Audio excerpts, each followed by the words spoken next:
First of it's always interesting to go back and see that in 1981 he started with a little cookie company in Boston that eventually morphed into Au Bon Pain and then eventually into Panera Bread.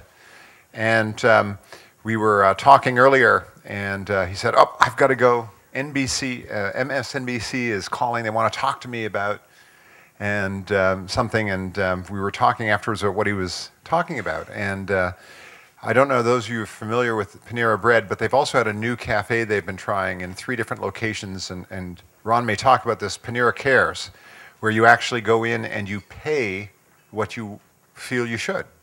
There are suggested donations, but you go in and you pay what you think is appropriate. Among other things, driving things like that, Ron's also been rumored at times to be starting a 3rd political party. There was a report last year in the Washington Post, I don't know how true that is, that as a strong supporter of Michael Bloomberg, that there was a threat that he would end the bickering in Washington by, along with several others, starting to form a 3rd party that would find a 3rd way. In all of that, I think you get a sense of a personality and a person who really does care, and he's going to talk to us now about why Panera cares. Ron? Thank you. Hey. We're going to cover a couple of these things, but before I start, just a couple of confessions. First, I got a call on Friday afternoon last week, and it was the White House calling and asking if I could come to a reception this afternoon. And I thought about it for a minute. I thought about it for a few more minutes, and then I said, I don't know how I'll tell Raj, so I'm here today. I passed on the White House. Raj, my wife and her girlfriend just reported they had a lovely experience.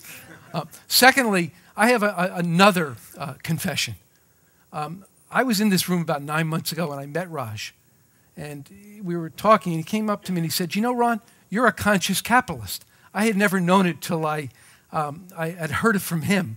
And so today, what I thought I would try to do is share with you my journey of how I got here, who I am, what I am, and more importantly, how the decisions I made in my life formed who I am. So let me start. This is Panera Bread through a conventional lens. $4 billion market cap, $3 billion in revenue, 1,500 bakery cafes in 40 states in Canada, 7 million guests each week, 60,000 team members. Here's the stock. The stock has been up 25-fold since we went public in 1991. Another conventional lens, Panera has been the singularly best performing restaurant stock when measured over the last decade. And it's been the 2nd best performing consumer stock when measured in the S&P Consumer Index over that same period of time. But let me share with you how the lens that I use as a guy who's been at this for 30 years, the lens that I look through when I judge Panera's success. What I see is that Panera has given me a platform frankly to make a difference in the lives of tens of millions of guests, in the lives of our investors, and most importantly, in the lives of the team members who I've come into contact with, a chance to really make a difference. And I would say to you, it's also provided the opportunity to me to learn, because that to me is what life is about. This opportunity to learn about leadership, about society, about life. You know, I have an expression. I go to work to learn about life, and it's so true. And that's really the great joy of what so many of these enterprises are. The questions you heard being asked here, they were about life. They weren't about business. At any rate, people say to me all the time, how did Panera happen? What is Panera? How did it evolve? And I would tell you it is simply a byproduct of a directed journey. To me, life is a lot like body surfing. You choose the wave, you go with it. You're never quite sure where it's going to take you. You keep swimming with it as you go, and you keep trying to listen to yourself. So here's the journey for me. That's me 30 years ago. I'm the guy on the left with all the hair, right? That literally is me, right? In college. I went to college to change the world through politics. You know, I really did. That's where I started. I was a government major, and I left to change the world through business. And I had an extraordinary gift when I was in college. I got tossed out of a local convenience store, supposedly for shoplifting. We didn't. I walked next door and I said, I walked back to the campus. I was the treasurer of the student body. And I said, let's open our own nonprofit convenience store. Screw those guys. We can do it ourselves. And I ended up opening that store.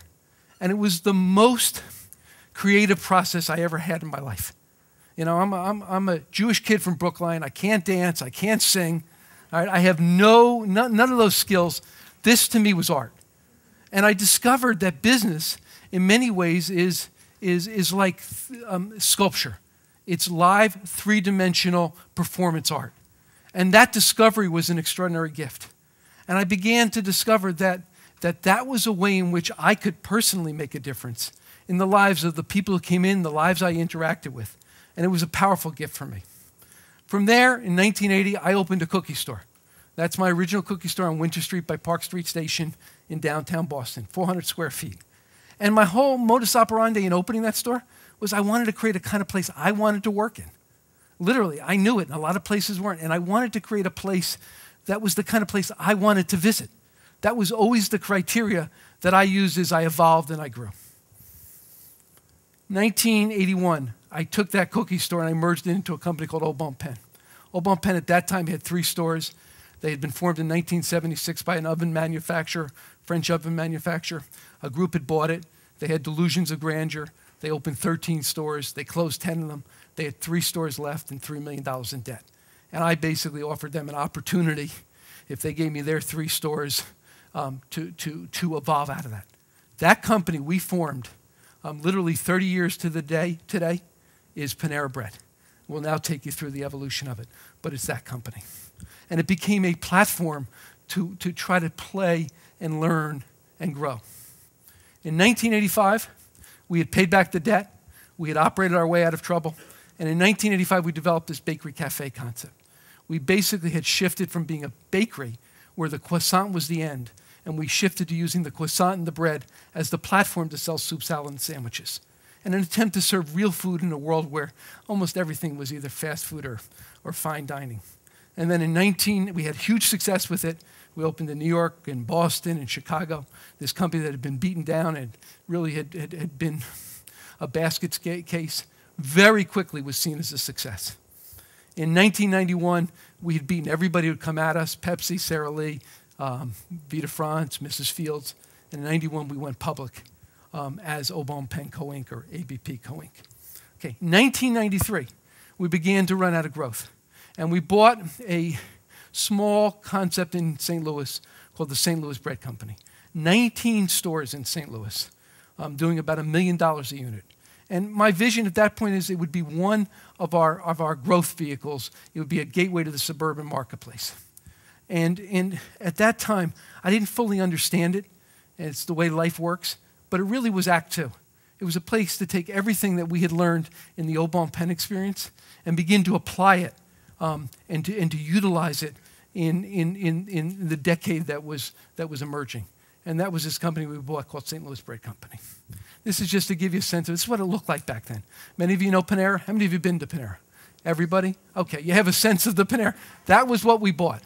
Okay, it was tile, it was signs every which way, it was bread in those kinds of cases. So there's been much change since that point. So let's talk about it. How did that happen? So what do we do with the concept we bought? The biggest mistake in most American corporate entities when they do acquisition is the first thing they do is change it. We didn't. We left it alone. And we spent 2 years observing and looking for the patterns. What was going on? What was going on in society? What was going on in this business? And what did we begin to see? We had a number of observations, and those observations were very important to us. What did we find? We recognized that fast food was essentially self-service gasoline stations for the human body serving nutritional cocaine. It's 4 o'clock. Where does most of America go to get that nutritional hit? They go to the fast food drive-thru, right? It was essentially the role that they were serving. At one time, it had been special. You know, you go back to 1950, fast food had been special. But you commercialize it, you industrialize it, you take it to 1990, it had become anything but that. What else did we realize? Some customers, not everybody, but there were significant niches that wanted more. They wanted something more special. And in particular, women and some men, they wanted food and they wanted an experience that was different than the fast food experience targeted at 18 to 25-year-old men. We've talked a lot about women here. Panera is the only place offering chick food. You know chick flicks? Right? You got this world of food service that's serving this male-oriented, heavy meat product that's essentially rejected by half the marketplace. And Panera was an opportunity to begin to address that. What else did we discover? That what these folks wanted, these folks that were driving down the Mass Pike and pulling in and holding their noses as they walked into a McDonald's with their kids, is they wanted not complicated stuff. They wanted food that they could respect, that food served in visually engaging environments. And they wanted it served by people that had self-respect. And if you don't have self-respect, how can you be serving food that people will respect? We talked earlier today about currencies. The currency in fast food was cheap food for not much money. And we began to recognize there were other currencies people were interested in. They wanted energy. They wanted positive energy, not the negative energy they get from fast food. They wanted real relationships with their food. They wanted real relationships with the people that worked there. And the amazing thing to me, it was so clear. And yet try to convince any investor, anybody on Wall Street, that they should go that route. It was just crazy to me. It took us 5 years to convince people to believe in it. Right? But what it required us to do in order to do what we wanted to do is to build a company that delivered that new kind of experience. And the company we dreamed that we could utilize to deliver it, it necessitated a new kind of culture and, most importantly, a whole series of acts of commitment. And my view of much of what these kinds of companies are about acts of commitment. Not simply looking at what the profit's going to be tomorrow, but trying to take a position driven by a mission of where you want to be tomorrow. And that's a stand for the future. So based on these observations, we made a series of commitments. The first commitment we made, and the most fundamental, was to a clear vision for how we compete. We call it concept essence. This is the card, but it runs 3 or 4 pages long. It was written over a weekend. It's basically our version of the regional theater we're conducting. The important part of this is, to us, this is true north. We're now 16 years after this is written, and we still use this to guide everything we do. It literally works that way for us. And the important point to say to you is to understand that people say to me all the time, investors, journalists, what are you doing new and different?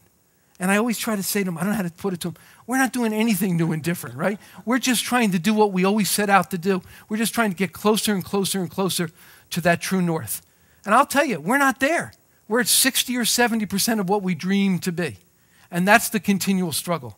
And the silliest thing we see in so much of business is everybody trying to be everybody else and not trying to be who they should be and who they set out to be. And so for us, that was what concept essence really represented. And to us, it's still the most powerful thing we organize. The second thing is we did our shared behaviors, our cultural values. But for us, our cultural values weren't aspirational. We actually looked at who we were and what we are, and we put it on a piece of paper so we could record it and share it with other people. 2 of them that were very powerful and still are powerful for us is no jerks. It started out as no assholes, but the HR department sanitized it, okay? That's really, everybody gets it. And everybody understands what that means, right? And again, there's many more words behind it, but it's the power of trying to get it. The other one that really resonates with me is no shortcuts. The key to Panera is we've been 30 years at the same struggle, and we don't stop. And we keep going at it and going at it and going at it. And almost everywhere you look, you got superficiality. People just grabbing ideas from each other, taking the path that's least resistance, checking it off, and we just keep going at it.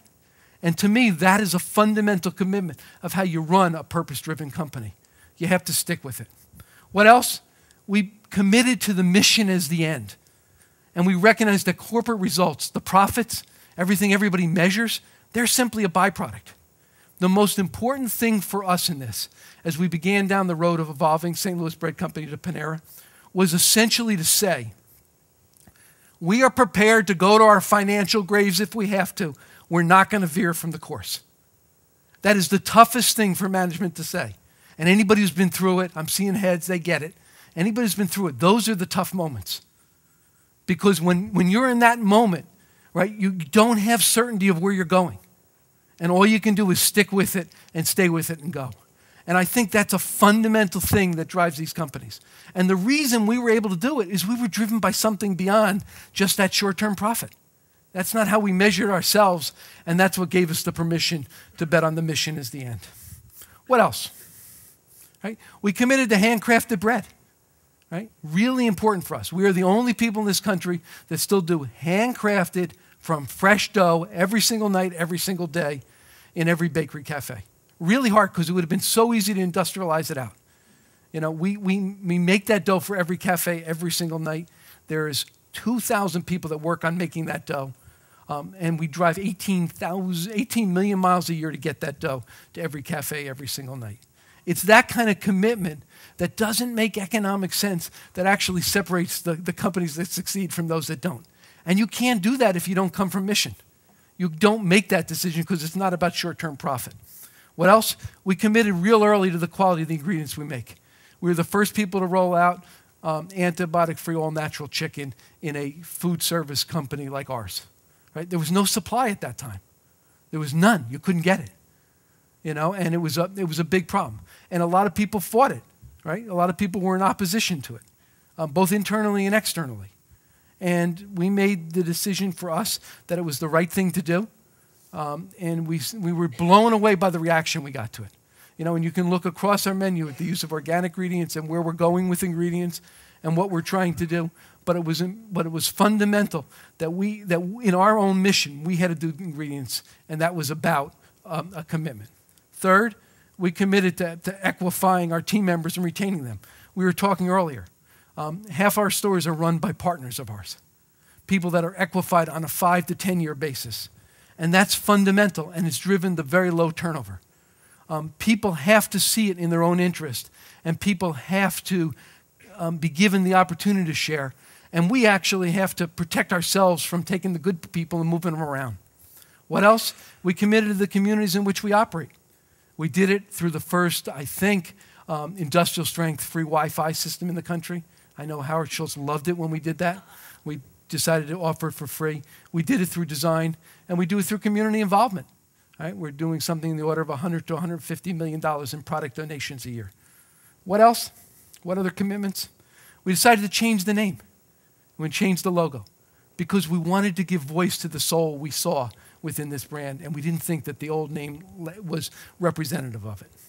I guess to take it together, all of these commitments created a total experience that delivered for the guest in a way that they had not actually experienced before. And so you take real food, not processed food. You take people that have a sense of pride themselves.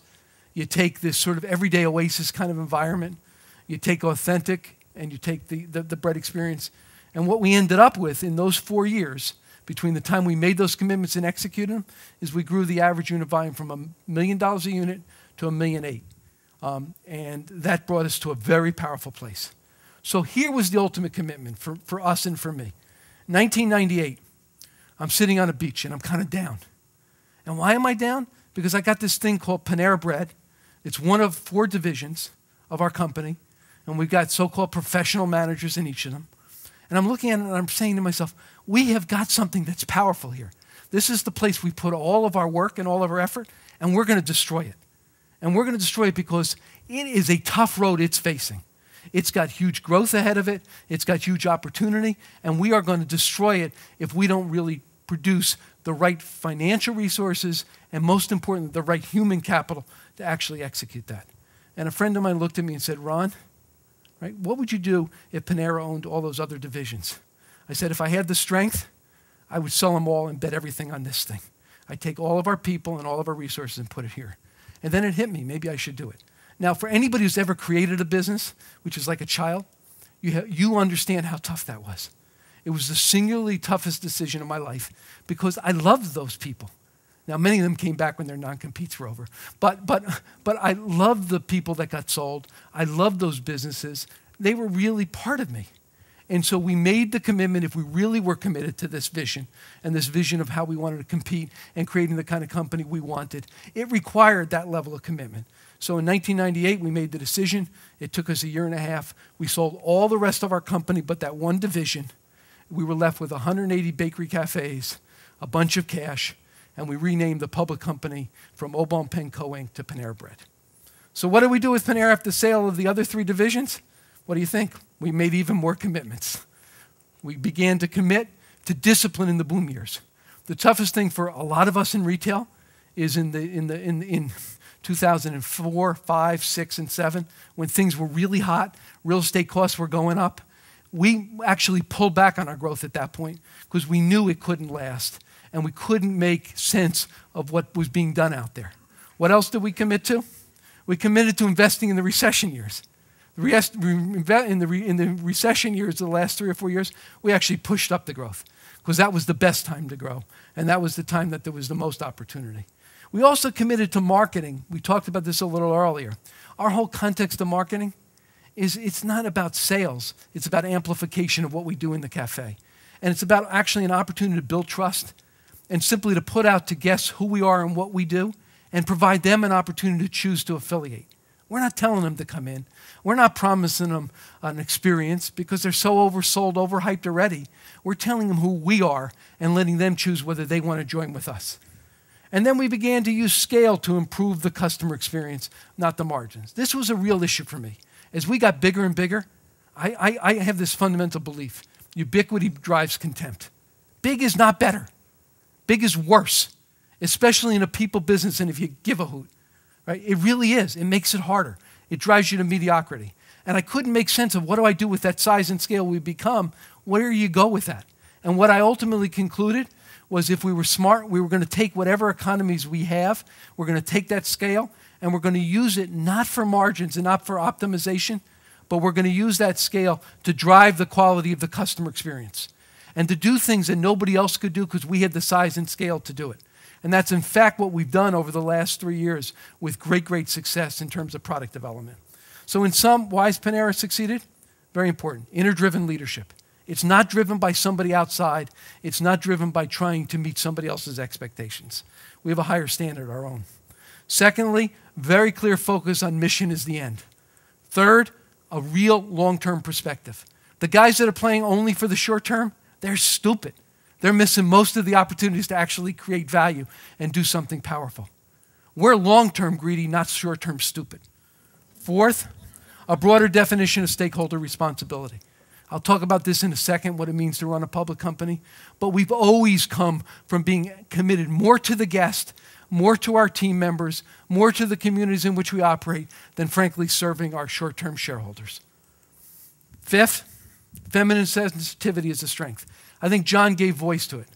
You know, we have a lot of lesbians in our company too, John. As you were saying it, I was thinking it. We want them. I love them, right? I mean, to be honest with you, I even think about, I think about in terms of myself, and I think that one of my strengths as a concept guy is my ability to feel and to sense, right? Which is a female gender skill, right? And some of the very best people in our company have that skill. And I just feel that very intensely. I don't know how to say it, but that level of sensitivity, things that seem so obvious to a bunch of us, so many other people seem to miss, and I don't get it. I don't understand why.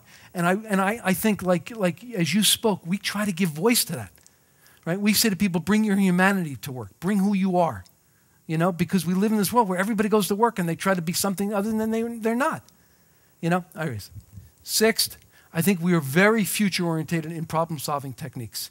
We're very committed to taking a stand for the future, choosing what that future is and making that smart bet. And then seventh, we have a culture.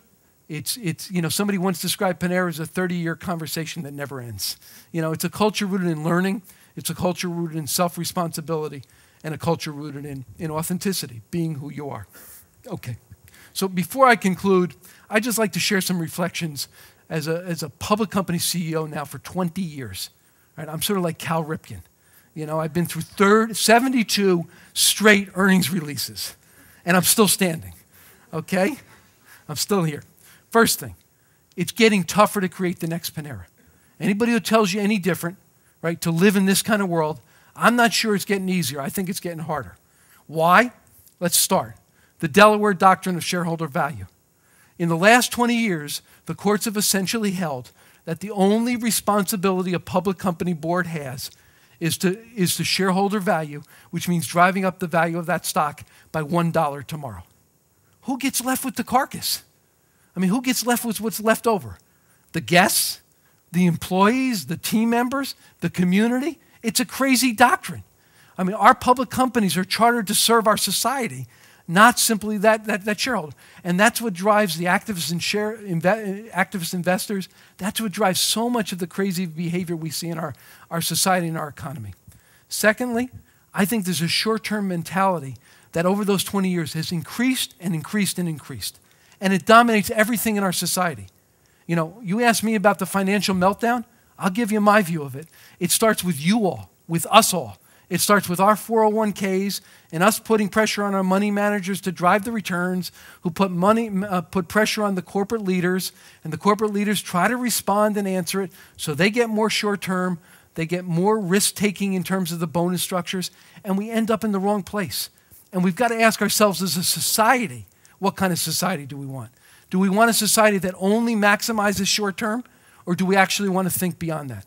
And then third, I frankly think individual leaders are often at the effect of the society. It's very hard to do what we do. It's very hard to have this. And if we didn't have the good fortune of the credibility that comes as leaders of these companies, as large shareholders of these companies, I'm not sure we'd have the power to do it. And so in many ways, my thought process is that the issues that conscious capitalists face are societal problems.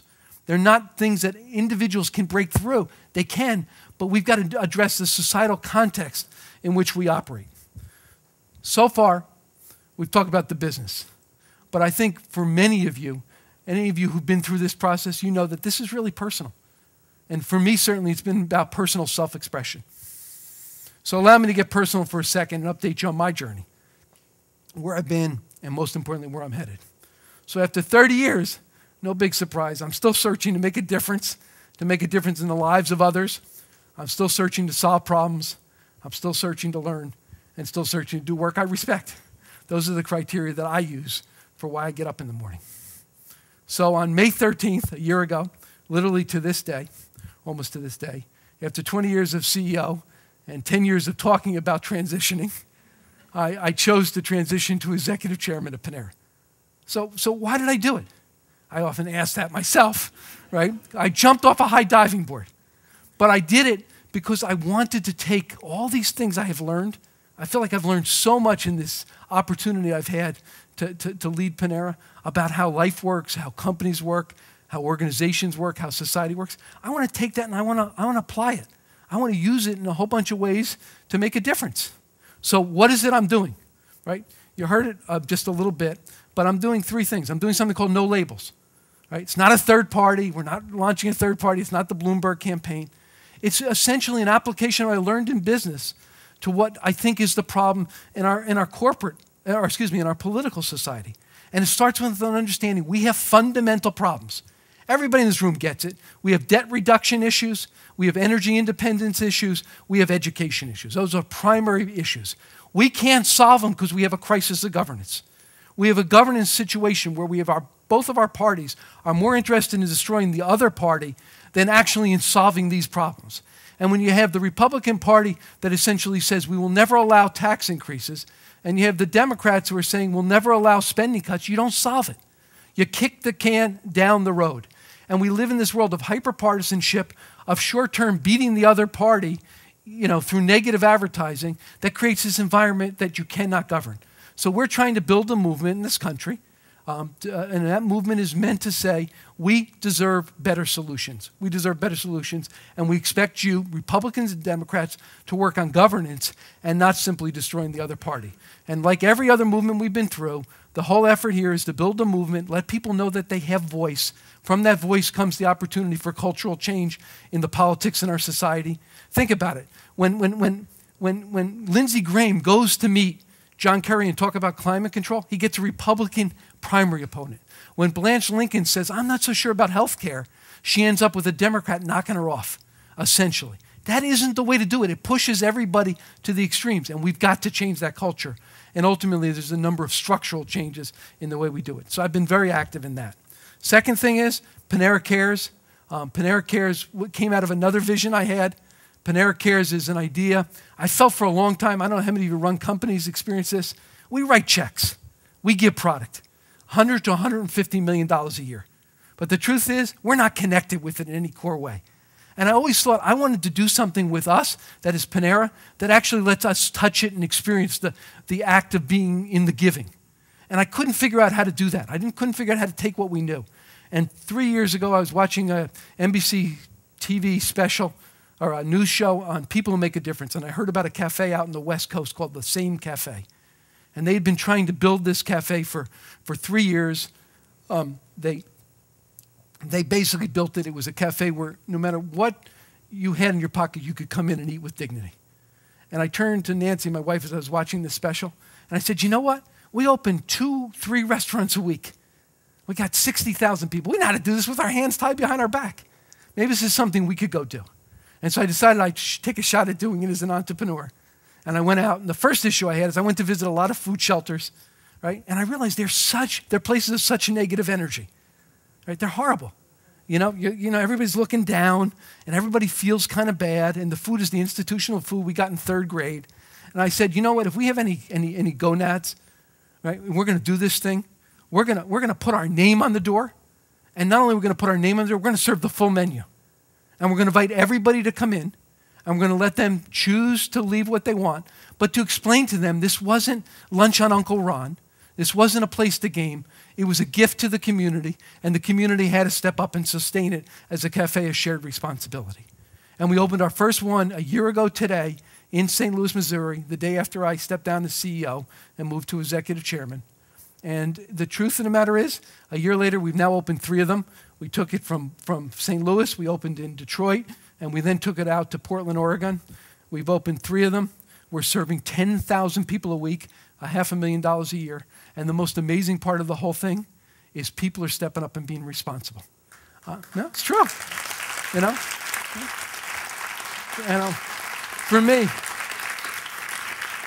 For me, this was a test of humanity. You know, what would people really do? And the New York Times trashed us, said there's no way it's going to work. It did, New York Times, okay? I mean, it really did, right? The average person, right, you know, leaves 80% of the retail value. 20% leave more, 60% leave the retail value, and 20% leave less. I could tell you a lot of stories about it, but it's a powerful, powerful vehicle of putting responsibility back into people's hands. And the reason it works is because it's transparent, they actually trust us, and they trust we're doing the right thing. And we're taking the excess revenues we have over our costs, and we're triple leveraging it. We're taking that money, and we're using it to train at-risk kids that are coming out of places like Covenant House who have nowhere to go. And we're taking those kids. Covenant House is giving them the life skills. We're giving them the job skills. Last week we graduated our first class, and all of them got jobs at Panera, and they're all paying taxes now. Cool. Right. And then, interestingly, you'll probably find that no surprise. The third thing to what I'm doing is more Panera, right? So I took off 8 weeks of vacation, right? After I did the Panera Cares deal, and I worked that store, right? And I took off 8 weeks, and I used to tell people something. I used to say, I did my best work when I went on vacation, right? And what I meant by that is when I didn't have the clutter of all the day-to-day stuff, I didn't have the 6 weeks a quarter of constituent meetings and all the nonsense. You know it, John, right? All that nonsense. I actually could sit back and think about where we were trying to head and spend some time on it. And over those 8 weeks, I had only 8 weeks off. One of my directors is here. I had a vision for how we could take Panera to the next place and how we could really compete.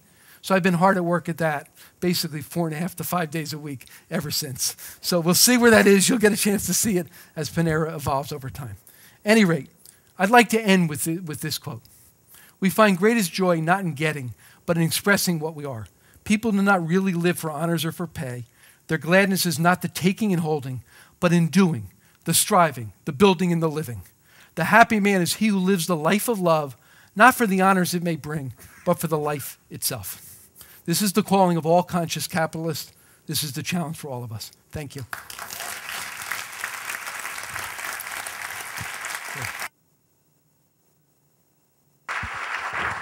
Thank you very much. Do you want to take a couple questions? Sure.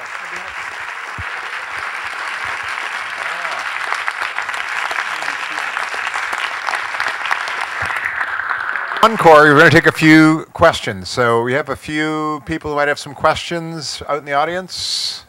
Back here and then up here. Way back there. Yes. Don't sit down. Stand up. Yes, Your hand was up. Hi. Name, identity, rank, serial number.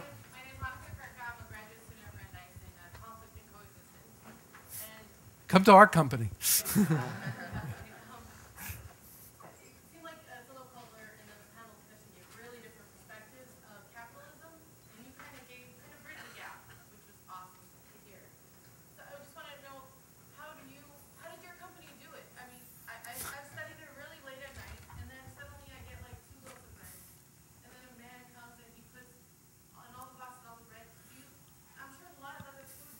Yeah.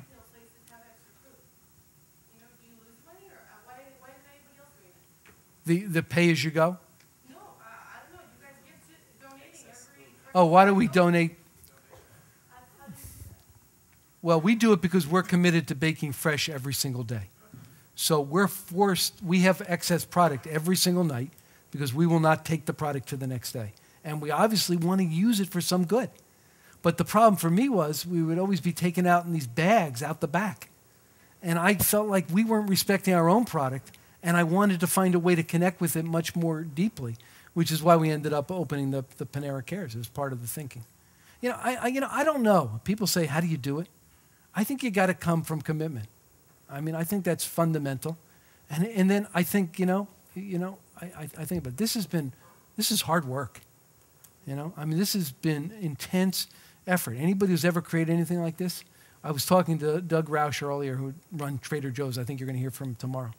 If you're going to run a people business, you're going to be in this kind of business, right? You got to have love in your heart, and you got to care. And it doesn't just happen, in sort of, love is a 4-letter word, T-I-M-E. You got to be there. You got to be present.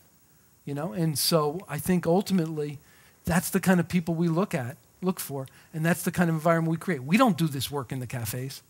I did it in Panera Cares for the first couple of weeks, but that was it, right? I mean, we have people who have got to care, and we've got to be able to separate out the good from the bad, and we've got to take care of the good like they've never been taken care of, and give them opportunities to share and to have self-expression. Great, thank you. Yes, sir.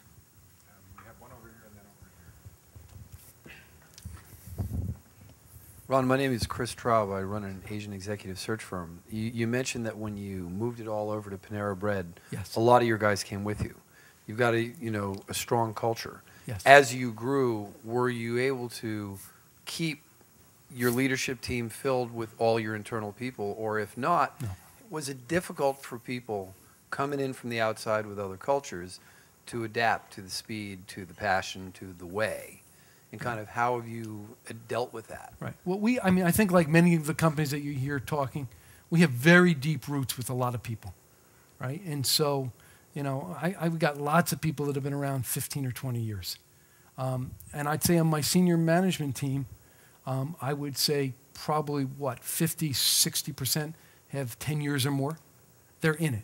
And then there's probably another 25% that have been around 5 to 10 years.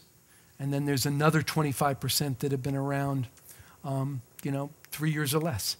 And I think you got to move very slowly as you bring new people in, because I don't know if any of you cook, but I like make French toast on Sundays for the family. If I pour too much vanilla into the eggs, I end up with eggs in vanilla, not a little vanilla flavoring the eggs. We want to bring new people in, but we want them to flavor the place, not define the place.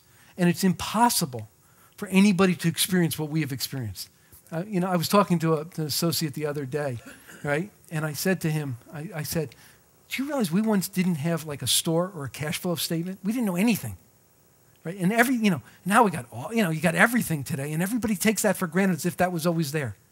And they don't necessarily get the longer picture of it. And so we're in a continual struggle to share that. And then to give people opportunities to affiliate with the values we have. And, in first year, it's very tough at Panera. Because lots of people, it's not right for them. It requires something that they don't want to give.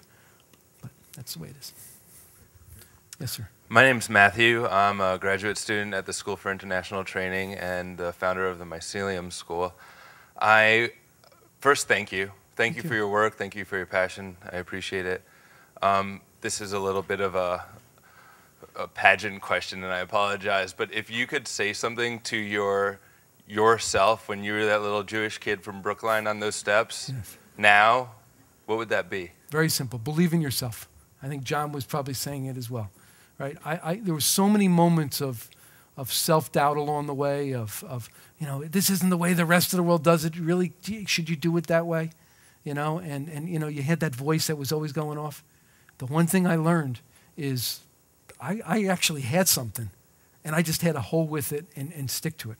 And my greatest challenge along the way is having the will to do what I know is right.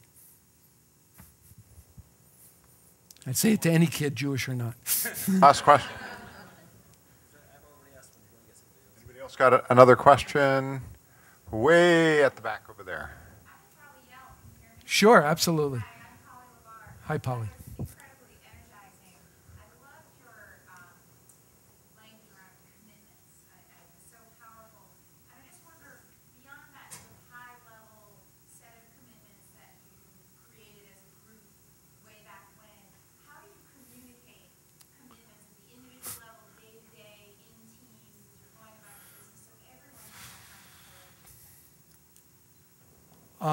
We talk about it over and over and over, right? We get everybody to, we actually took 5,000 people and made them spend a day going through and wrestling with concept essence, the long version. And, we did that 3 years ago. Does this actually make sense? Or is this a bunch of nonsense? Are we really doing it? Concept essence was the vision. Concept essence was our vision that was the initial commitment. All right? It's how we compete. It's our vision. Right? And what happens, I think, in organizations is they get watered down as everybody brings their own thing to it. And so our objective in every way, in every interaction, is to keep pushing people out, putting this vision out there, putting our cultural values out there, putting ourselves out there, because what we do is so much more important than what we say, and seeing if we can help people to get through that. And so I would tell you that, I've given the same speech for 20 years. It's commitment, it's acts of commitment. And I always try to find an occasion to talk about it, because my worst fear, right, is, again, it's the same fear as that kid, that the organization won't be there when we have to take the next act of commitment. And I share with you this, and again, I want to share because I thought John hit something. Anybody wants to understand anything about business, don't do research. Michael's our chief marketing officer. Don't do research that tells me what people felt yesterday, right? Because if we listen to research, John Kerry would be president, because he was leading in the polls the day before the election. The actual way to learn things is to study history, study other companies, look for longer trends, because we live in this short-term society. And in my view, what that research tells me is what happened over a month or two, what happened yesterday. And what I'm really trying to understand is, where's the world going to be, and how's this going to work out over year 1, 2, 3, 4, and 5. And so the best model for that is always other companies, or it's history. And so to me, you want to understand anything, don't read a newspaper. That's telling you what's going on. Read a book after it's had a chance to play itself out. Okay? Cool. Anybody Great. else? Yes, sir. Hi, Bill McIntosh. Hey, Bill. CEO of Charity Trucks in Austin, Texas. Ron, I'm curious, with the Panera Cares Yes. model, do you see that as a self-sustaining business model that will expand nationally, perhaps internationally? And if so, what is your goal in terms of number of units by a certain date? Yeah. Well, first I want to be clear. I don't think it works if you're trying to make profit, because I think that people feel gamed and abused, and the whole base of this is trust, right? That people trust us and believe that we're actually doing the right thing, and they're not being abused. Okay? That's piece one. Piece two, where does it go? We're going to open one every 3 or 4 months. I think, like as in most of my life, I don't tend to set numerical goals or any of that because it seems like nonsense. We're going to keep doing it as long as it works and it makes sense. And we're going to stop doing it when it doesn't. Sure. Good. Well, thank you, Ron. We very much appreciate your passion and your story. Thank you.